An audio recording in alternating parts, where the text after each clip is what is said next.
வணக்கம் மக்களே. ஒரே மோடம், மழை அடமழை போல் இருக்குது. மோர் மிளகா போட்டு காயலை, என்ன பண்ணுறதுன்னு தெரியல.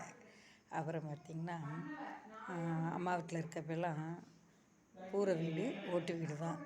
அப்போல்லாம் குளிரெல்லாம் தெரியாது எங்களுக்கு. நாங்கள் பேசாமல் விளாண்டுட்டு ஜாலியாக இருப்போம். இப்போ வயசாகிடுச்சுல, குளிருது.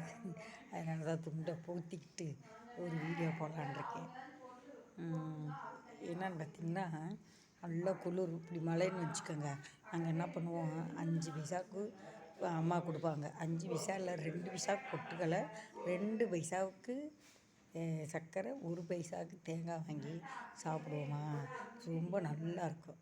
மழையும் பெய்யும், குளிரும் அடிக்கும். அப்போ அப்பாவோட சட்டையை போட்டுட்டு அப்படியே ஜாலியாக வீட்டுக்குள்ளே உட்காந்துட்டு கடையில் வாங்கிட்டு வந்து அப்படியே சாப்பிட்டுக்கிட்டே இருப்போம்.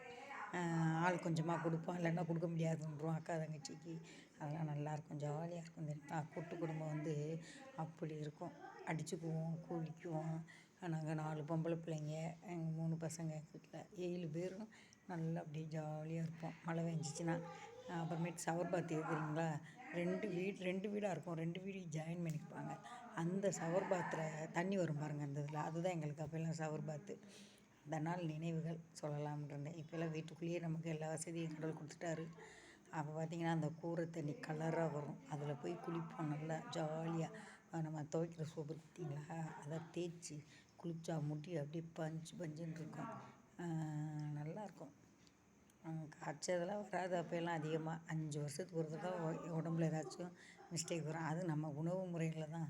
காட்டமாக பஜ்ஜி மிளகாயெல்லாம் சாப்பிடுவோம், அப்போ தான் சேராது.